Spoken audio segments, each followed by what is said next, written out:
As we all continue to scrutinize the government and the reign of President William Ruto, the man himself keeps on bringing us details and information that we will judge him with ahead of the 2027 general election.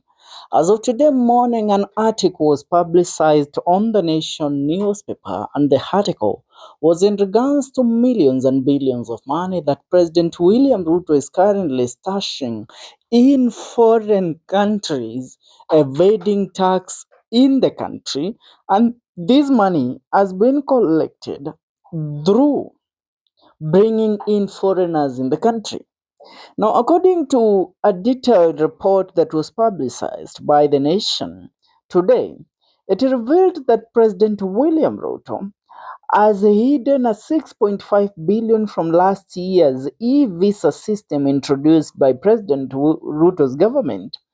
The money was channeled to a Swiss account instead of Kenya's consolidated bank or consolidated fund.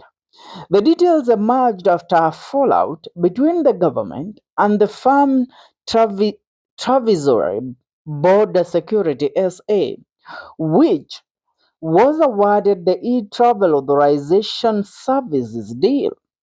It is hard to defend this guy, William Ruto. Very, very difficult. And that's why most current supporters have decided to suspend their brains to reason.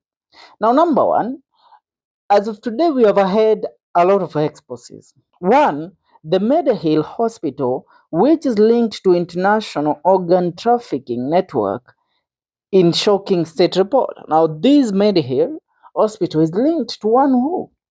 The man Jayes Sahini, who is the man that was rewarded the tender of the digitization of the Social Health Insurance Fund. Number two, the looting spree in counties as overnight millionaires emerge amid graft surge.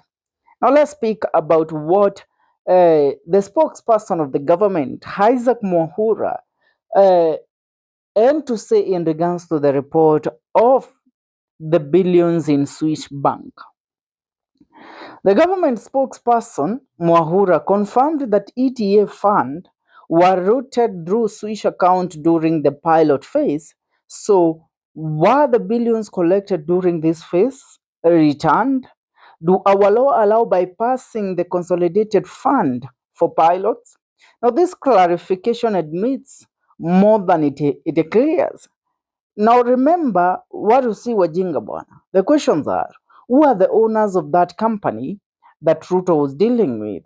Who was the tender? When was the tendering done to the company that used to acquire money instead of the consolidated bank? How much were they paid? What means of payment did you use? How much has the ETA site collected and how much has been deposited outside Kenya? Was Auditor General's office involved? Lastly, I want to read it clearly, ndio mwelewe. Now, spokesperson Mwaura shared at the publication by the NTV and said this. Clarification: there was a piloting phase for the ETA program, which was a collaboration between the Kenyan government and a Swiss company. The piloting has been completed and all payment now made through e-citizen and remitted to the consolidated fund. Now, the question that we have always been asking ourselves, the President of the Republic of Kenya, this man, recently, President William Ruto was named among the top 10 richest leaders in the world. Top 10. Ruto was among the top 10 richest presidents in the world. How did this man make this money? President William Ruto has turned into diverting money meant for the republic into his own bank accounts. Now let's go back even to the illegal dealings that the president has. The gold scams. As of right now, we have the rumor that the RSF, the militant group in Sudan, brings gold into Kenya through JKIA, Then the gold are acquired and registered by President William Ruto, who sells them through Aden Duale, and not Aden Duale, Hassan Joho, to Abu Dhabi. Now remember, President William Ruto, even before he became the president, there was a time that it was leaked that he has bank accounts worth the billions and billions of Kenyan shillings in Abu Dhabi, in the Islamic Bank of Abu Dhabi. And the man that was taking him there was his lawyer, Adil Awanja, who is the current board chairman of Safaricom. So when it comes to the amount of money that President William Ruto has hidden in foreign countries, hata hiyo pesa huyu jamaa ameficha kwa hizo mainchi, that money can fund the economy of Kenya for over 20 years to come. Why am I saying that?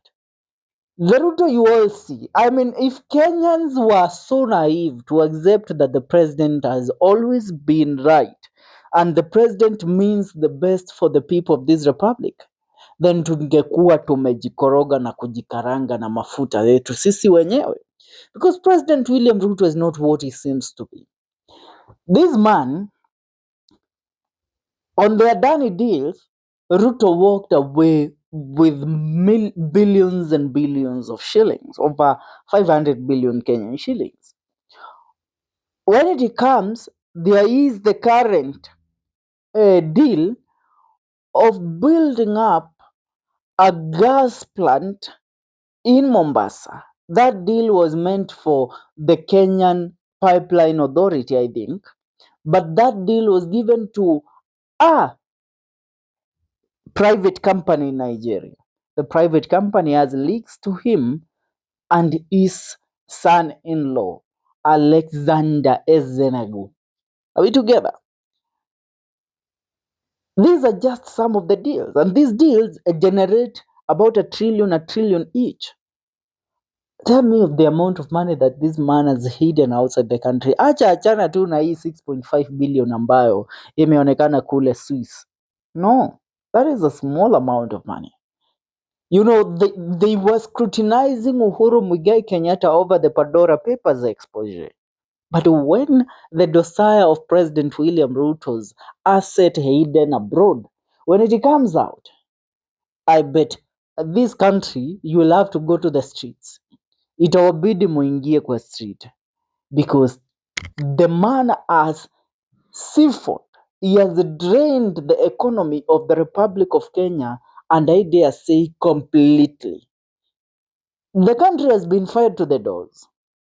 And somebody comes tells us that tulifanya tukafanya ndio maana pesa hii.